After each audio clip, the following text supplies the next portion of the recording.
Postmortem report किसने किया postmortem, और बिसरा किसने किया?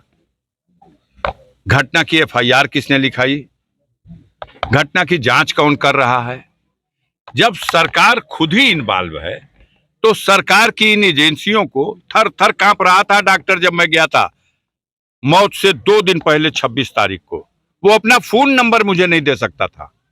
मैंने कहा फोन नंबर दे दो ताकि मैं खैरियत पूछ लूंगा, तो उसने कहा प्रतिबंधित किया गया है मुझको।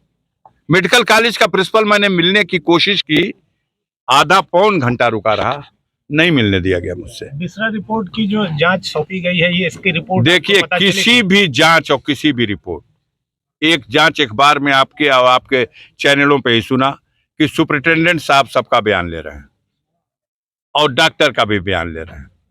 फिर एक जांच पता चला कि वहां के मजिस्ट्रेट साहब कर रहे हैं। मालूम हुआ कि ऐसी जांच कोई भी जो जुडिशियल कस्टडी में मौत होती है, चाहे बांदा में मुख्तार अंसारी की हुई हो या कहीं भी किसी तरह की हुई हो, उसकी मजिस्ट्रियल जांच होती है। फिर आप ही जांच बैठा दीजिए, आप ही मजिस्ट्रेटियल जांच, आप ही न्यायिक जांच।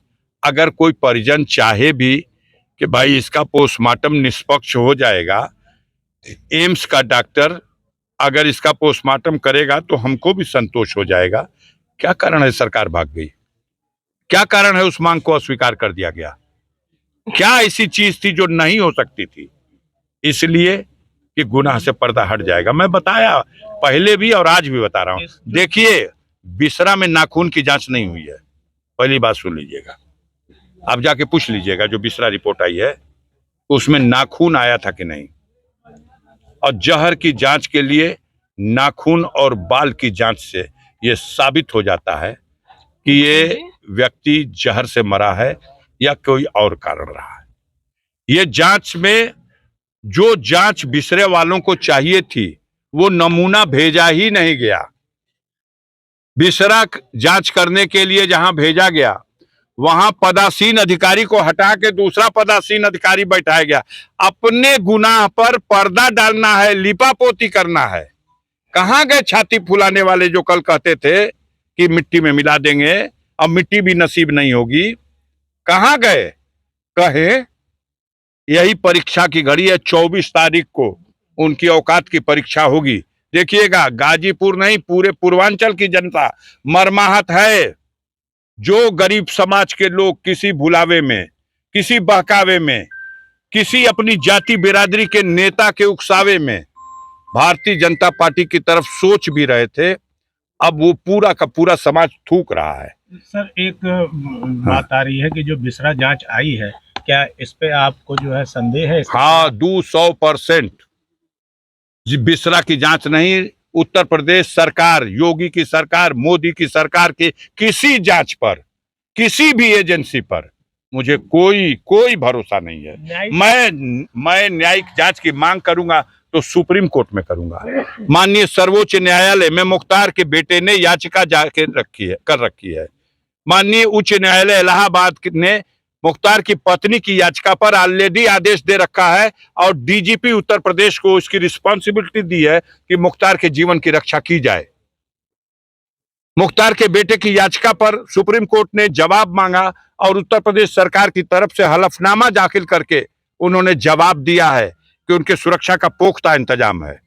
सुप्रीम कोर्ट ने आदेश किया है कि उनके इलाज के लिए माकूल से माकूल प्रबंध किया जाए, समीक्षा करके कोई कमी हो तो वो दूर किया जाए।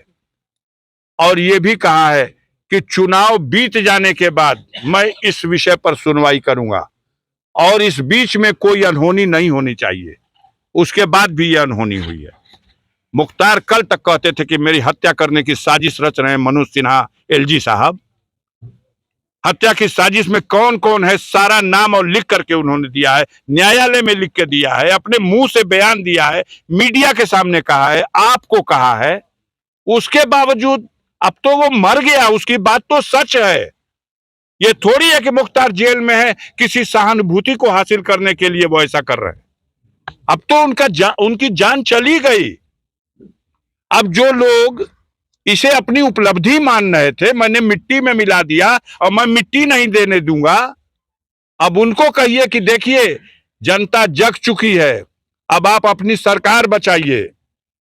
इस चुनाव में सफाया होने जा रहा मोदी की सरकार का। सर एक और मोदी की सरकार के सफाए के साथ ही साथ योगी की सरकार का भी सफाया होगा।